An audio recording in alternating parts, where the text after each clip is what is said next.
இன்ஸ்டண்ட்டாக போண்டா வீட்டிலே எப்படி பண்ணுறதுன்னு பார்க்கலாமா? வெளியில் நல்ல மொறு மொறுன்னு உள்ள சாஃப்டாக டேஸ்ட்டு சூப்பராக இருக்கும். இது பண்ணுறதுக்கு இட்லி அல்லது தோசை மாவு உங்ககிட்ட இருந்தால் போதும், குயிக்காக செஞ்சு முடிச்சிடலாம். அதுக்கு 2 கப் இட்லி அல்லது தோசை மாவு எடுத்துக்கோங்க.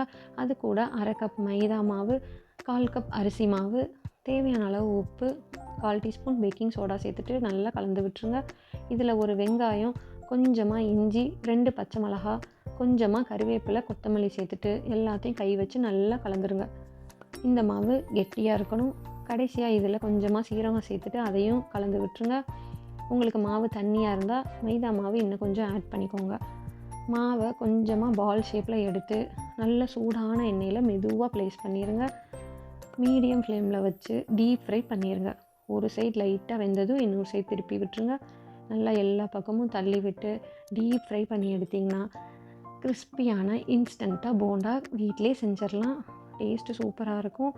தேங்காய் சட்னி கூட வச்சு சாப்பிட்டிங்கன்னா அல்டிமேட்டாக இருக்கும். ட்ரை பண்ணி பார்த்துட்டு எப்படி இருக்குன்னு கமெண்ட் பண்ணுங்கள். Happy cooking, happy plate.